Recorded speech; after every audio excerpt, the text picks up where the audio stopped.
I am now on the line with Professor Knut Wittkowski from New York. Professor Wittkowski originally is from Germany and had a professorship or worked as a scientist in Tübingen at the Eberhard Karls University back in the 1980s. And Professor Wittkowski, since when have you been working in the United States, and what is your background? If you could say a few words on this. Okay, as you mentioned, I got my PhD and my habilitation at the University of Tübingen with Klaus Dietz, one of the leading epidemiologists who actually coined the term reproduction number. Okay. And so while I was there, I was working on the HIV epidemic and trying to convince the politicians and pundits that it would not spread widely within the heterosexual population. And I had to take a lot of heat for that. But now, 20 years later, we know it didn't spread. So sometimes it takes a long time for science to be acknowledged. Yeah. And you have then eventually moved to New York, where you've been working as a professor who did exactly the kind of modeling we are now talking about on how serious infections and epidemics could get. Is that right?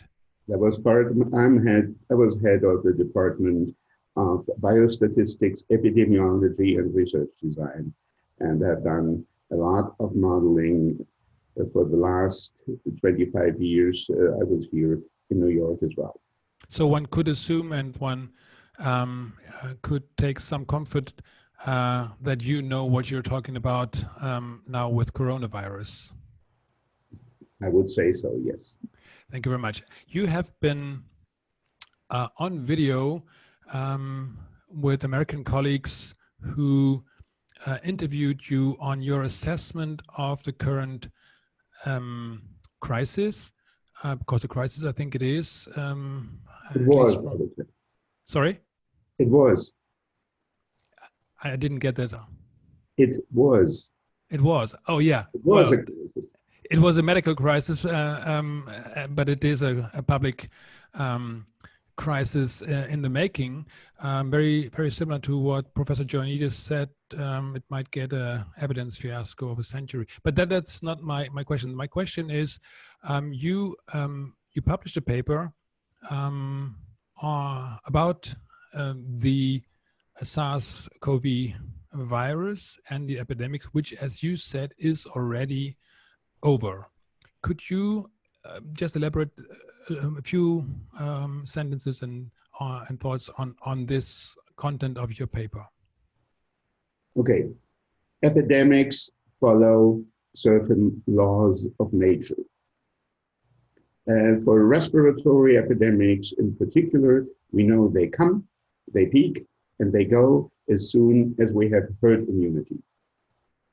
So as soon as enough people have immunity, and then the epidemic stops because somebody who's infected cannot find somebody else to infect.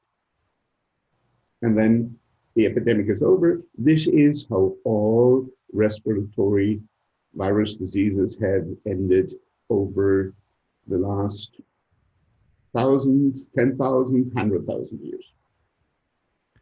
When you say it is over, you're on the line now from New York City, I think. You are aware of present media coverage and public speaking press conferences of dignitaries of all sorts and ranks who are highlighting the plight and the poor fate of many people in overwhelmed hospitals. Is this all something? Especially in Germany, no hospital is overwhelmed. Mm-hmm. Germany has no shortage of beds, respirators, anything. And when I say the epidemic is over, I say there are no new cases reported in China anymore. In South Korea, there are 100, 200 every day at a very low, that's a very low level in a population that's almost as big as Germany's. And so there's no evidence for any health problems in South Korea anymore. In Iran, the new cases have been dropping for over a week. In Europe, they have been dropping, depending on the country, for 10 days, 2 days, 5 days, but at least for 3 days now in Europe, the number of new cases are dropping. In the United States, the number of new cases seem to have reached the peak and will also begin to drop because it's the same laws of nature that govern the spread of epidemics all over the world. Right. And that's what I mean by over, because if the number of new cases is dropping, then it means the number of new infections has already declined dramatically over the last week. So typically one would estimate that the number of new infections is already down by 30% and will go down further if we have enough people who are immune in the population. Right. So if I understand you correctly, you're saying this is more or less just another epidemic, as especially in the field of respiratory diseases, they come and go, sometimes more severe than at other times. We talk about this behind the backdrop of politicians arguing and virologists saying this is different than anything we've seen before. Is there any evidence for that, or is there any evidence, or what is the evidence for you saying it is just another epidemic like we will see in the future as well and have seen in the past?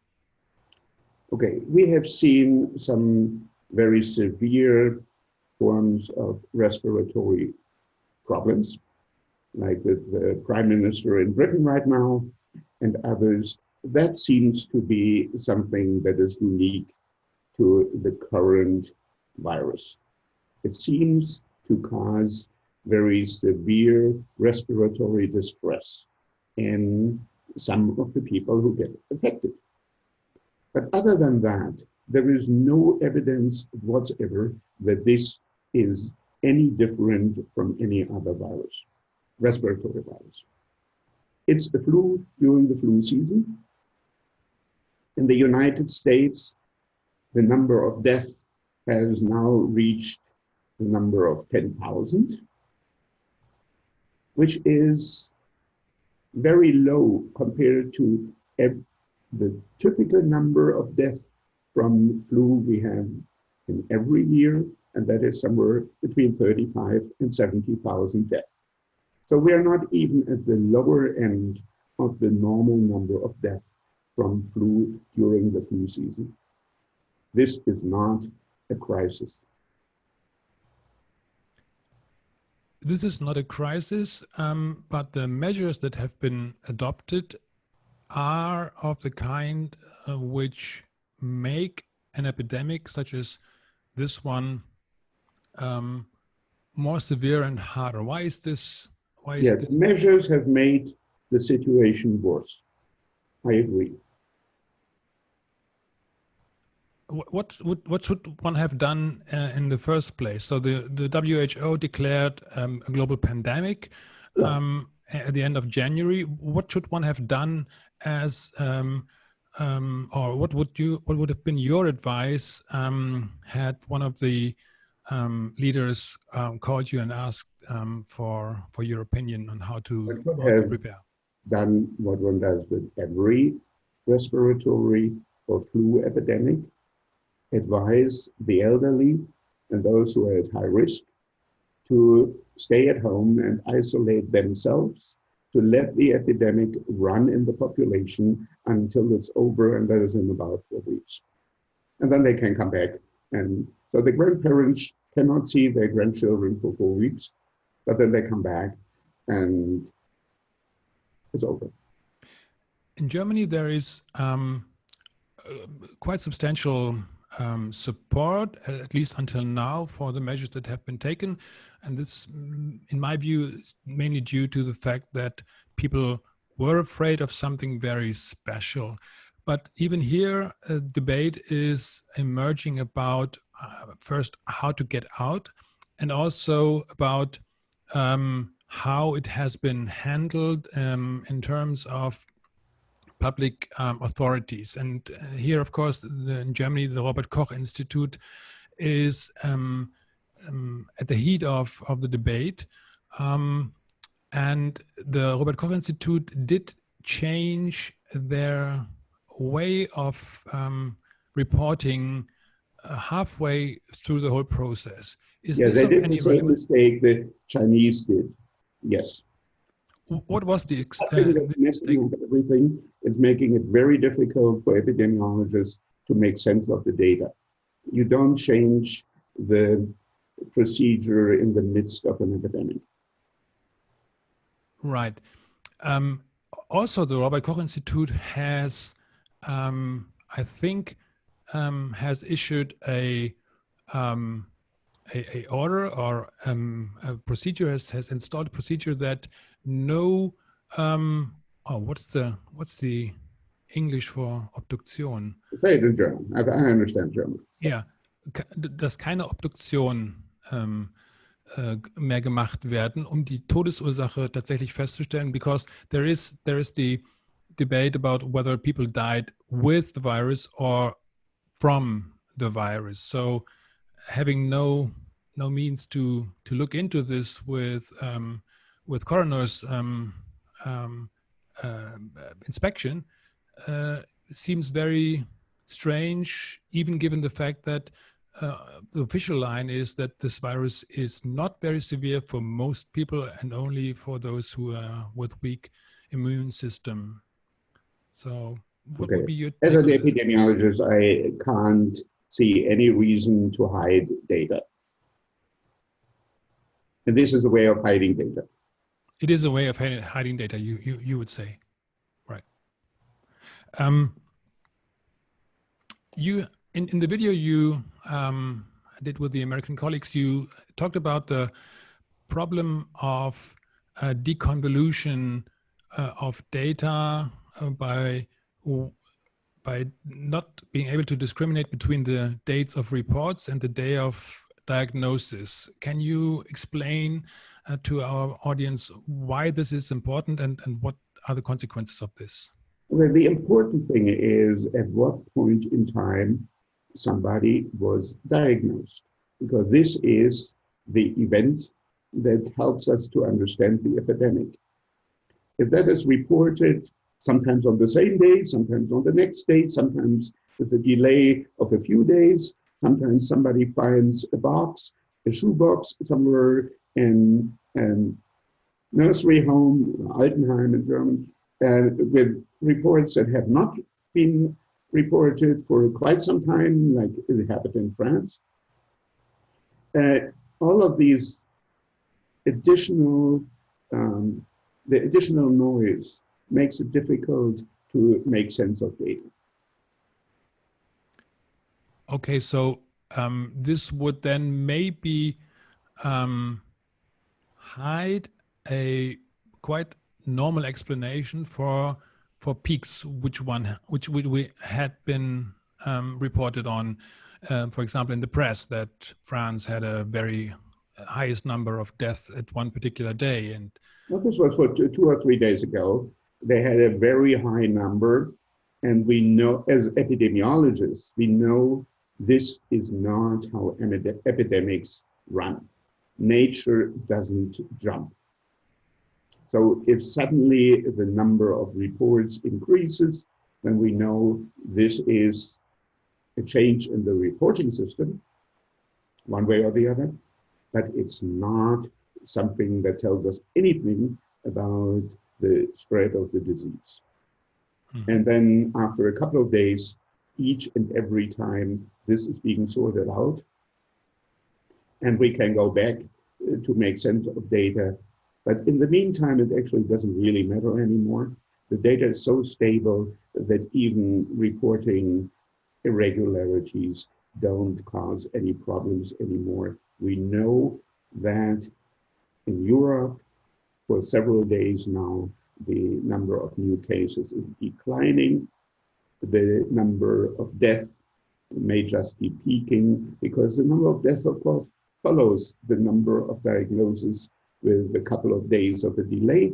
So that is not surprising. What we see is consistently across virtually all countries that the epidemic, as I said, is essentially over. And just to explain to our audience, when you say this, you are checking in daily in the data. I just did. Sorry? I just did. Yes, you just did. So just for our audience to be clear on this, this is somebody here, Professor Wittkowski, who is very well aware of what is at stake and what are the duties for scientists, and checking in with the most recent data, of course, is something which has been observed. And still you say the epidemic is over. In Germany, we have now beginning also a debate due to the severity of the economic effect which the measures have had. Actually, in Germany, are relatively mild. In the United States, it's a complete disaster. Right. In the United States, it's just 7 million people in one declared themselves to be unemployed. And in the United States, that is a severe event. Because so we don't have the social network that people enjoy in Germany. Absolutely, you're right about this. Still, here we have a debate about how and when to get out. So what would be your advice on exit? Is it something you just live the regulation, the restrictions, and then let it go, or what does one have to observe in the situations which we are now in? Reverse what went wrong from the very first, from very early on. Open schools. So there it would be no reason whatsoever for closing schools. Children are rarely feel that they are infected, and if they feel something, it's very mild. There is no, hospitals are not being overloaded with hordes of children who are there. They're being overloaded with the elderly, not with the children. And what stops every respiratory disease is herd immunity. A sufficient number of the proportion, about 8 of the population, about 80% need to have had contact with the virus, whether they know it or not. And then they are immune. To get immunity, the fastest way is to let children infect each other. And then this is how you protect the elderly from becoming infected and from having problems.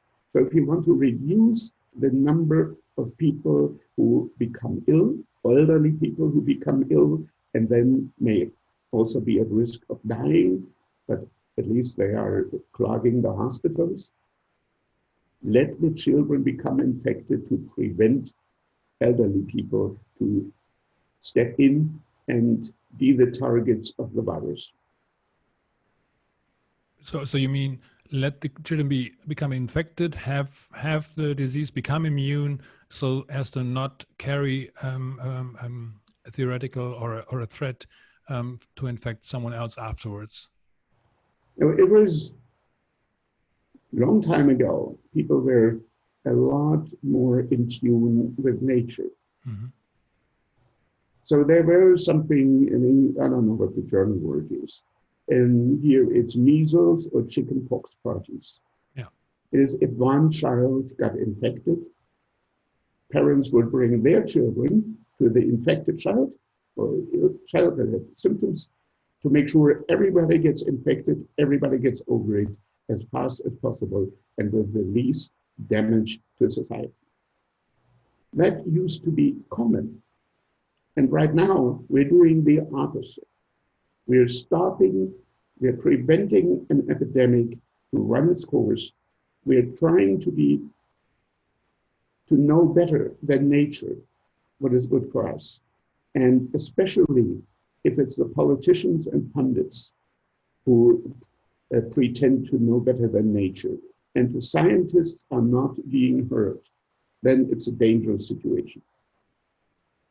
As you have heard, scientists are not in favor of closing schools or closing businesses. Even in New York, Major de Blasio, until March 16th, he said, we will not close the schools because it doesn't make sense. On March 17th, he closed the schools. The president, a bit earlier here in the United States, said, we have never closed the economy because of a flu. And a day later, he closed it. He shut down the economy. It's these turnarounds by politicians who just listen to some pundits and are totally unaware of the science are what's causing havoc to economy and people's lives. Right. If you allow, I would like to ask one last question concerning the statistics or the probability of accuracy of current estimates, just for a theoretical Gedankenspiel, Gedankenexperiment.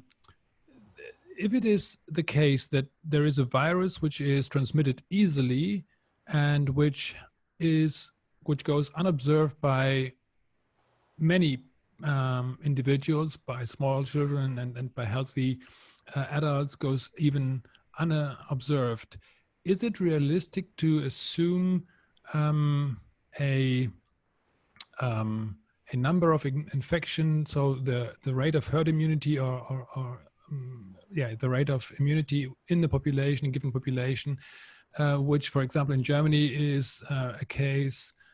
We had the carnival in the county of Heinsberg, which is considered as the starting point of the spread of the infection, because some couple who was infected went on a party and infected others. But is it likely that this virus would have waited so long until the middle of February to go abroad and reach Germany, given the fact that it is something which spreads lightly and quickly and goes unobserved by many people? With every of these types of epidemics, growth is exponential initially. Mm-hmm. And that means in the beginning, it grows very, very slowly and is difficult to see. And only at some point in time, the exponential curve starts rising. But at the same time, the number of susceptibles begins to decline because people turn immune. And this is then how the initial exponential increase turns into something much slower. It peaks and then it goes down. Okay, thank you. I think I have covered all my questions on my mind. Did we forget something which you think should be of interest for the German audience to take notice of? Yes. There's one thing that right now politicians say, well, there's a lot of evidence for prohibition to work. Well, interestingly, the other prohibition was exactly 100 years ago. It didn't work. And this one doesn't work either. We now have the evidence. We know that in China and in South Korea, the lockdowns started after the peak in the number of cases. meaning that the lockdowns started as the number of new infections was already going down substantially. So it had no effect whatsoever. There are other examples. One example is Sweden. If you compare the epidemic between Sweden, who did no lockdown, and the surrounding Scandinavian countries who did a lockdown, you don't see any difference at all, indicating whatever the countries surrounding Sweden did had no effect on the course of the epidemic. So that the epidemic declines, the number of new infections and then the number of new cases and then the number of new deaths go down, is the natural course of an epidemic. It's not a proof that any interventions had any effect.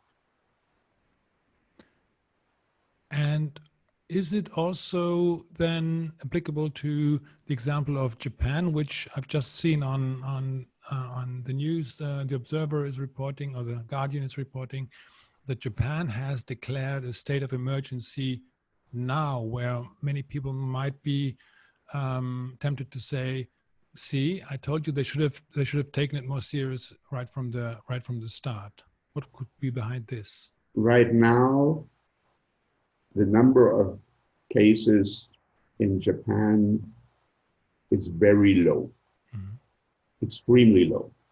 Yes, there was some spread.